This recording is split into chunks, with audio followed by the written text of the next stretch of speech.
নমস্কার। যুক্তি তর্ক সঙ্গে অর্কয় আপনাদের স্বাগত। আপনাদের সঙ্গে আমি অর্কপ্রভ সরকার। 10ই জানুয়ারি বাংলাদেশের ইতিহাসে এক গুরুত্বপূর্ণ দিন। 290 দিন পাকিস্তানের কারাগারে থাকার পর 1972 সালের 10ই জানুয়ারি বঙ্গবন্ধু করাচি থেকে লন্ডন থেকে দিল্লি হয়ে ঢাকায় পদার্পণ করেছিলেন।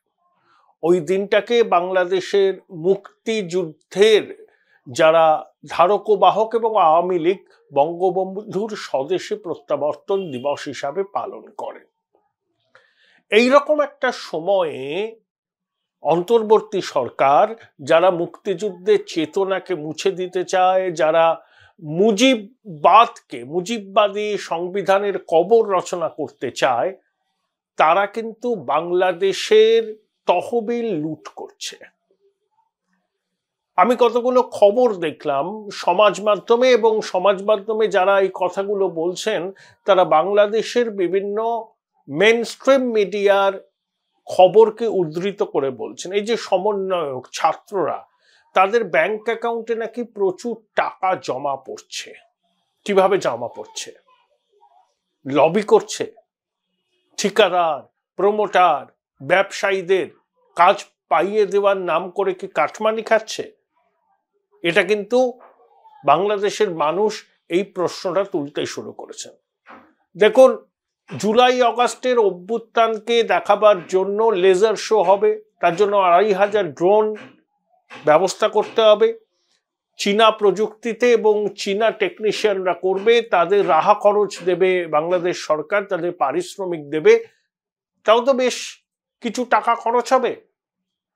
অর্থাৎ 2500 ড্রোন দিয়ে লেজার শো করে জুলাই অগাস্টের গণ অভ্যুত্থানকে দেখানো হবে। আর অন্যদিকে ইউনূসের সরকার সব কিছুর উপরে কর বাড়িয়ে চলছে।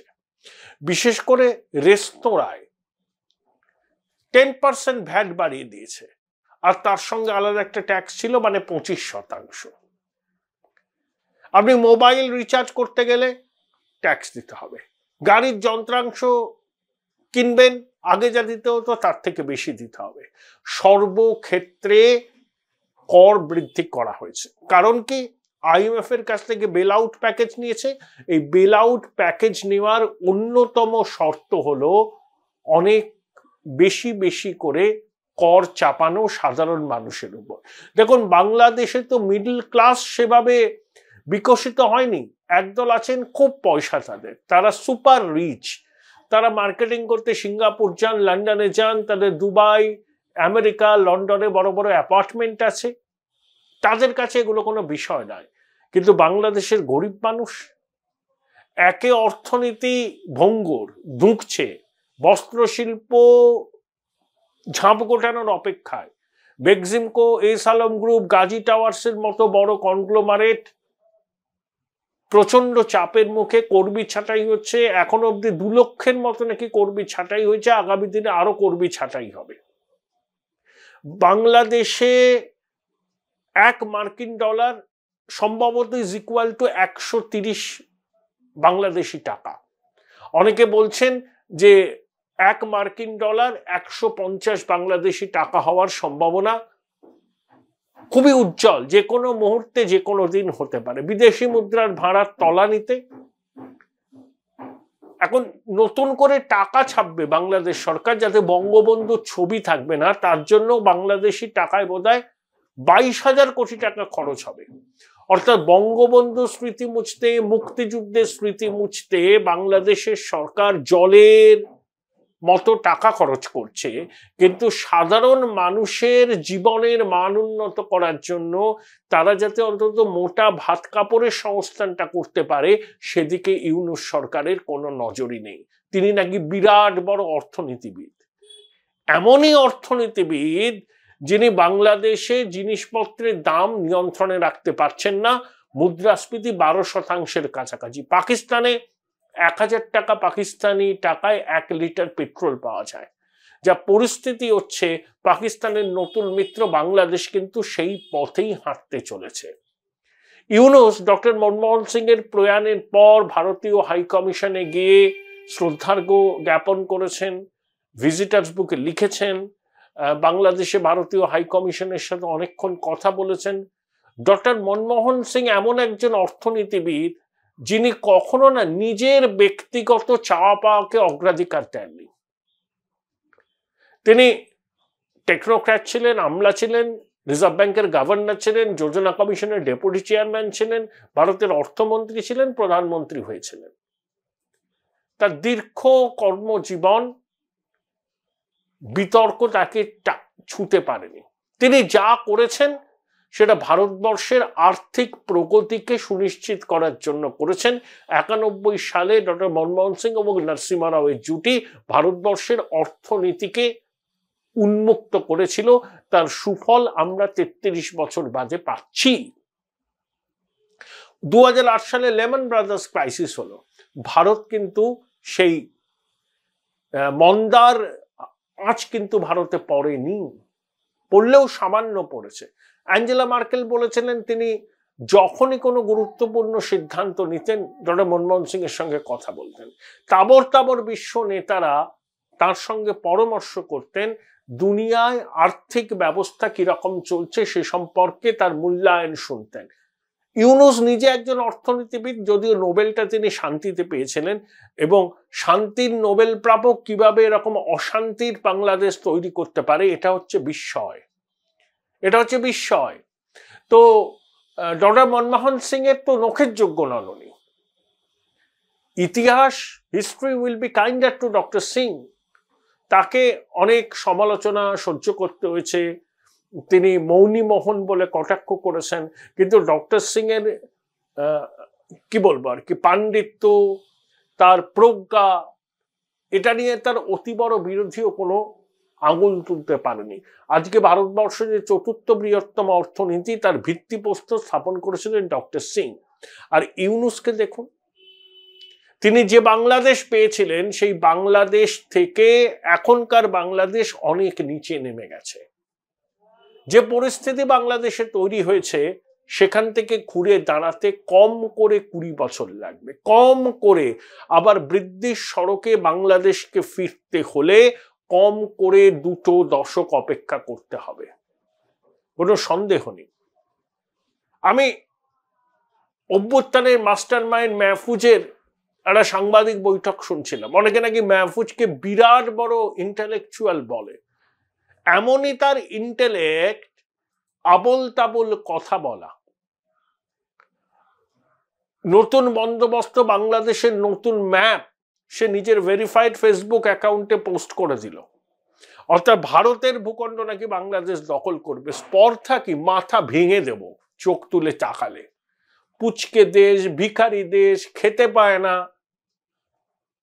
সে নাকি ভারতের অংশ দখল করে নতুন বাংলাদেশ, নতুন বন্দোবস্ত করবে। সে নাকি ইন্টেলেকচুয়াল, সে হচ্ছে হিজবুত তাহরিরের সদস্য। বাংলাদেশের স্বরাষ্ট্র সচিব কে? নাসিমুল গনি। কে নাসিমুল গনি? তিনি ক্যারিয়ার ব্যুরোক্র্যাট, কিন্তু 2000 সালে বাংলাদেশে হিজবুত তাহরিরের প্রতিষ্ঠা তিনি করেন। যদিও হিজবুত তাহরিরের প্রতিষ্ঠা 1953 সালে ইসরায়েলে। 57টা দেশে হিজবুত তাহরির আছে, অধিকাংশ দেশে হিজবুত তাহরির নিষিদ্ধ। তাহলে একজন জঙ্গি গোষ্ঠীর প্রতিষ্ঠাতা বাংলাদেশের স্বরাষ্ট্র সচিব, একজন জঙ্গি দলের সদস্য উপদেষ্টা, তাহলে এই বাংলাদেশ যে খাদের অতলে তলিয়ে যাবে সেটা তো জানাই ছিল। ভারতীয় আধিপত্যবাদের বিরুদ্ধে সরব, ভারতের পণ্য বয়কটের ডাক, ভারতীয়দের বাংলাদেশ থেকে বিতাড়নের হুমকি, আর সকালবেলা উঠে বাংলাদেশিরা যখন ব্রাশ করেন যে টুথপেস্টটা ব্যবহার করেন, সেই টুথপেস্টটাও ভারত থেকে আসে। আপনারা বিরোধিতা করছেন, আমরা 24,000 মেট্রিক টন চাল চট্টগ্রাম বন্দরে পাঠিয়ে দিয়েছি। চুক্তি ছিল, পাঠিয়ে দিয়েছি, পয়সার বিনিময়ে পাঠিয়েছি। ব্যবসা তো হবে, কিন্তু ব্যবসার যে সুষ্ঠু বাতাবরণ দরকার, জঙ্গি জিহাদিদের অন্তর্বর্তী সরকার সেই বাতাবরণটা রাখেনি। বাংলাদেশ জুড়ে ক্ষোভের আগুন। রেস্তোরাঁ মালিকদের সংগঠন বলছেন যে উইথড্র না করলে আমরা শাটডাউন করতে বাধ্য হব। অনেকে ভয়ে মুখ খুলছেন না, তারা বুঝেছেন যে তাদের ব্যবসায় লালবাতি জ্বালা এখন সময়ের অপেক্ষা মাত্র। তাহলে অর্থনীতিবিদ সর্বরোগর বিষণ্ণকরণী ইউনূস কি করলেন? বাংলাদেশের অর্থনীতি যে জায়গায় ছিল সেই জায়গা থেকে একেবারে খাদের অতলে বাংলাদেশের অর্থনীতিকে তলিয়ে দিলেন তিনি। এটাই তার অ্যাচিভমেন্ট। দেশের অর্থনীতিকে ধ্বংস করলেন, আইএমএফ এর কাছ থেকে ভিক্ষা নিয়ে আসলেন এবং আইএমএফ যে কন্ডিশন গুলো দিল সেই কন্ডিশন তিনি ইম্পোজ করে দেশের মানুষের উপর কর চাপাচ্ছেন, ঠিক যেমন পাকিস্তান বেল আউট প্যাকেজ নিয়েছে জন্মলগ্ন থেকে 2 ডজন বারেরও বেশি। সেজন্য বাংলাদেশে আটার কেজি কত, পেট্রোলের লিটার প্রতি দাম কত? পেট্রোলের লিটার প্রতি দাম 1000 টাকা, আটার কেজি প্রতি দাম সাধারণ পাকিস্তানের ধরাছোঁয়ার বাইরে। ঠিক বাংলাদেশও সেই পথে চলতে শুরু করেছে। নতুন মিত্র না, পুরনো ভাইকে খুঁজে পেয়েছে পাকিস্তান। তাহলে দুই ভাইয়ের মধ্যে তো কিছু কমনালিটি থাকবে। কমনালিটিটা হচ্ছে এটাই, দুজনেই আইএমএফ এর কাছে ভিক্ষার পাত্র নিয়ে যাবে, দুদেশের সরকারি দেশের সাধারণ মানুষের উপর কর চাপাবে। Join Indian Institute of Hotel Management now. Right choice, right decision. যুদ্ধ জিগির তুলবে, এই বুঝি ভারত আক্রমণ করলো, তাহলে কি সমরাস্ত্র কেনা যাবে, যুদ্ধ বিমান কেনা যাবে, তার জন্য সরকারকে বরাদ্দ করতে হবে, দালালরা সক্রিয় হবে, আর্মস ডিলাররা সক্রিয় হবে, সেনা, উপদেষ্টা, ছাত্র, ব্যুরোক্র্যাট প্রচুর টাকা কাটমানি পাবেন। আচ্ছা, আপনার এখন লেজার শো করতে হচ্ছে, করতেই পারেন লেজার শো, আপনাদের অভ্যন্তরীণ ব্যাপার। 2500 ড্রোন ব্যবহার করবেন। আর যারা আপনারা বলেন না অনেক আহত হয়েছেন, নিহত হয়েছেন, পঙ্গু হয়েছেন জুলাই আগস্টের অভ্যুত্থানে, তাদের চিকিৎসার জন্য তো উদ্যোগী হওয়া উচিত। শুকনো কথা বলছেন, চিড়ে ভিজবে না। যারা আহত হয়েছেন, যারা পঙ্গু হয়েছেন, যাদের অঙ্গহানি হয়েছেন, তাদের পরিবারের পাশে কি অন্তর্বর্তী সরকার দাঁড়িয়েছে? শুধু শুকনো সহানুভূতি, শুধু উপদেষ্টা এবং ছাত্ররা নিজেদের পকেট ভর্তি করছেন, ভারতের বিরুদ্ধে যুদ্ধের জিগির তুলে বাজেটে সামরিক খাতে ব্যয় বরাদ্দ বাড়ানোর উদ্যোগ নিচ্ছেন যাতে অস্ত্র কেনার নাম করে 2 পয়সা আপনাদের নিজেদের অ্যাকাউন্টে ঢোকে। অর্থাৎ যে যায় লঙ্কায় সে হয় রাবণ। শেখ হাসিনার বিরুদ্ধে ভুরি ভুরি দুর্নীতির অভিযোগ তুলছেন, তুলতেই পারেন, প্রমাণ করুন। আপনারা কি সৎ নাকি? সততার মূর্ত প্রতীক নাকি? কেউ বালির দালালি করছে, কেউ প্রমোটারদের হয়ে সওয়াল করছে, কেউ ছোটখাটো ব্যবসায়ী এবং শিল্পপতিদের স্বার্থ রক্ষার জন্য সরকারের উপর চাপ দিচ্ছে। বিনিময়ে কি পাচ্ছে সেটা আপনারা সবাই জানেন। এই হচ্ছে বাংলাদেশের অবস্থা। তাহলে কোন পর্যায়ে গেছে? এরকম চলতে থাকলে কি হবে? যখন বাংলাদেশের মানুষ দেখবেন যে আমি খেতে পাচ্ছি না, তারা মরিয়া হয়ে ভারতে আসবার চেষ্টা করবেন, সীমান্তে আনরেস্ট হবে। আমরা তো কাঁটা তারে বেড়া দেওয়ার চেষ্টা করছি, বাংলাদেশিরা বাধা দিচ্ছে, বিজিবি বাধা দিচ্ছে, তাতেও কিছু হবে না। আমরা একেবারে স্ট্রিক্ট। ধর্মীয় কারণে নির্যাতনের শিকার হলে ভারত সরকার তাদের আশ্রয় দেবেন, কিন্তু আমরা চাই যে ওখানকার ধর্মীয় সংখ্যালঘুরা বাংলাদেশেই থাকুক। বাংলাদেশে সনাতন শূন্য হতে আমরা দেব না। সনাতন শূন্য হলে, সনাতনীরা যদি সবাই চলে আসেন, ভারতের উপর চাপ বাড়বে এবং তাদের সম্পত্তিগুলো জঙ্গি জিহাদিদের হাতে চলে যাবে। আমরা বাংলাদেশকে কিছুতেই জঙ্গি জিহাদিদের মুক্তাঞ্চল করতে দেব না। সনাতনীরাও তো বলছেন যে বাংলাদেশে জন্মেছি, বাংলাদেশ আমার দেশ, এখানেই পঞ্চভূতে বিলীন হব।